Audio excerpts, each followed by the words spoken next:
Pop star Kate Nash spoke to MPs yesterday about the rising costs of touring for musicians. Kate said things have got so tough, she's resorted to selling saucy pictures online. Sells pictures of her bum on the internet. Wow. I mean, with almost 300,000 people now registered as creators on OnlyFans, and there's huge incomes for lots of people, would you be happy with your adult children partaking? Okay, so I was in, I think it was Monday or was it last week that I was coming in for the show, and there was somebody on this morning and they were talking about OnlyFans and saying I think they made like 30k or something from it, and I was like, oh, but you know, and I thought to myself, well, I didn't think to myself, I messaged Tanisha and I was like, this person's selling it was their socks or something like that, and somebody was, and I was like, I thought to myself, that's kind of, you know, not your body part. A sock is cool. If somebody wants to buy a sock, whatever they're doing with it, then that's fine. And I sent that to her, but I would totally... What was her response, though? She was like, I'll look into it. Oh, right, just as a joke, but she hasn't done it. Yeah. But if it was I'm definitely against body part. I mean, if it's your hand, then that's... But, you know, something that's an intimate part of your body, I'm totally against that. And I just don't... I don't understand... Why are you against it? What's the reason? Well, I just think, you know, social media in itself has created such... it's such a web of... torture for a lot of parents with their children as it is. I think making that so accessible to younger children, I think it opens up for, you know, for you to get... You don't know who's watching. Yeah. And I think that's to get that attention is... I just don't agree with that. To say, you know, would you let your adult children do it? Well, they're adults, you know. I can't tell my children what they should and shouldn't do for a living. And I don't know, I think I'd advise my children that it's up to you, it's your life, but actually it's a subscription service where you will need to engage the audience long term to keep that, you know, you say 30k, to keep £30,000 coming in every single month.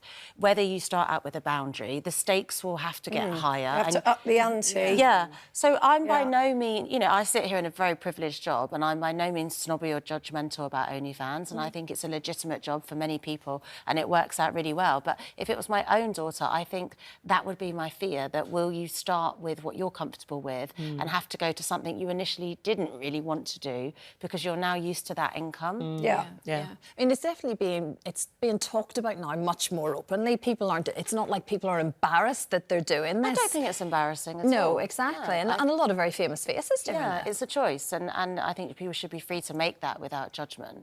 I think I was embarrassed because I thought it was fans. I thought it was a site for only... For buying fans. You'd love that, yeah. That's why I was excited. It's made for you, Brenda. I mean, I'm kind of with you. I sort of feel... I feel there's a lot of people on there that don't have any choice. That's how they pay their bills, and I don't sit in judgment on that.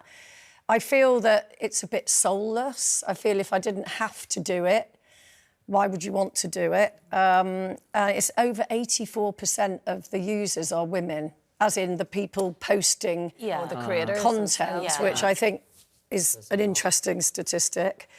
I mean... Would you subscribe? No.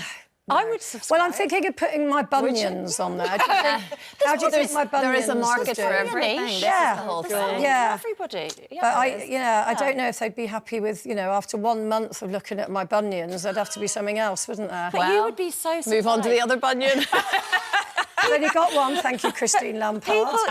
Everyone thinks it's one type of person that uses as, you know, not the content creators, as a subscriber. There's so many different reasons that people would subscribe, and I would definitely subscribe. Why? Just out of, like, nosiness or genuine interest? If my situation's different. I'm very lucky to be married, have children, and not be lonely. But if I was in a place of loneliness and being single, not by choice at all, I would rather subscribe to one person who would text me, go on video call with me. But they're texting you because you're paying them. Yeah, but if I had no other choice, I'd know, and I would know it's not real, but I don't believe you. No, You'd just go and find friends. You'd go and find a knitting circle or something. I have been...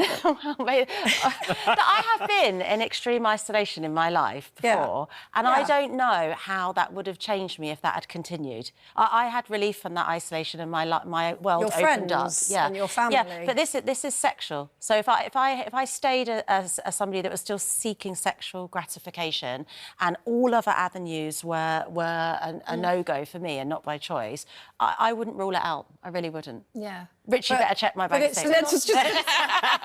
Sorry, we can't go down there because we're a daytime show, but I still don't understand what you get from sexually from somebody that's not actually with you in the room. I suppose what you can't not interacting with you, you're just looking at passive. I think I don't think it's everyone's first choice, but I think it's if everything else is off the table, then... And actually, some people find connection hard, so maybe there's something about it being slightly arm's length that some people can cope with better. Yeah, you know, slightly more make-believe, isn't it? No, yeah. it's an interesting... But like we said, there's a lot of people making a lot of money, but then where does it go? That's exactly what I think the majority of people using it, it's not for those reasons. Yes, quite possibly, quite possibly. But we'll ask Katie. She's joining later, and she can help finds it.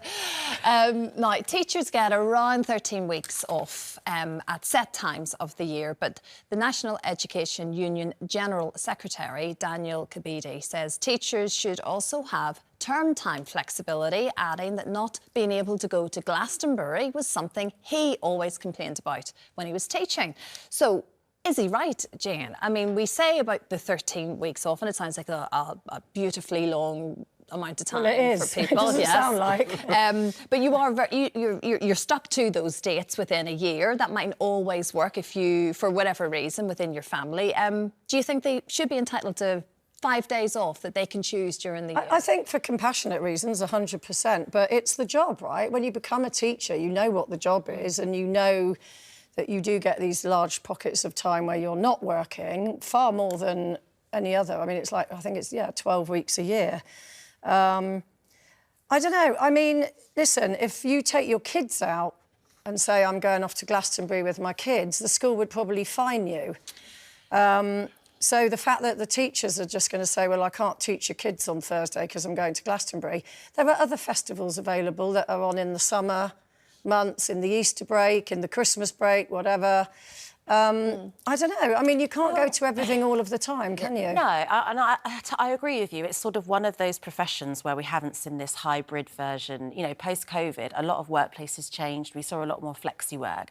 And it seems like, well, how could you do that with teaching? And they were already so privileged with the school holidays. And my mum's a retired teacher, and I think, you know, I have fond memories of her always being around, you know, 9 till 3:30 were the hours she was with us on school holidays. Yeah, same with my mum. Yeah, which is brilliant. But I feel like there's room for change where could you give them an additional 6 days a year where it might be they want to experience Glastonbury once, they want to go to a friend's wedding, they want to go to a hen do. 14 weeks off a year? Well, no, hear me out. 6 days a year where you work, you know, as a team, you don't have the same people off on those same days and you have a rota. And then can we, the parents, have those 6 days as well where we don't have to justify an unauthorised absence and go through the portal, where it might just be a wedding or we want to go on holiday one day earlier because it's a bit cheaper. I think we're in a different professional world now. Yeah, and it's a different landscape. And I think we do hear stories all the time about teachers leaving the profession now for various reasons. The job's getting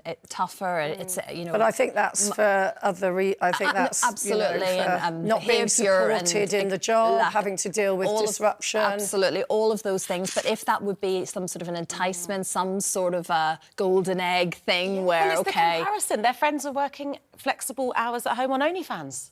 You know, it's the comparison. But that's like, the choice, right? I think they would say I'd much rather be a attractive. teacher than be taking my kecks off on OnlyFans. Yeah, and I just want to say one thing, you know, that I agree fully with what Jane is saying about you've applied for this job and the job it's a responsible job teaching children and young people and they need consistency and that is a big problem, I think. You know, it's not nice for a child to have a supply teacher and then it's like, you know, I appreciate what Yeah, but it's Do you remember like that one you've got good to go teacher back you'll never through... forget, right? Who's there for all the right reasons, Yeah. who loves that it's a vocation. And what if they just wanted a little bit more flexibility, and at the risk of, you lose that incredible teacher from the whole profession. But and I they think go somewhere else. you go on a case-by-case basis. I think, you do get...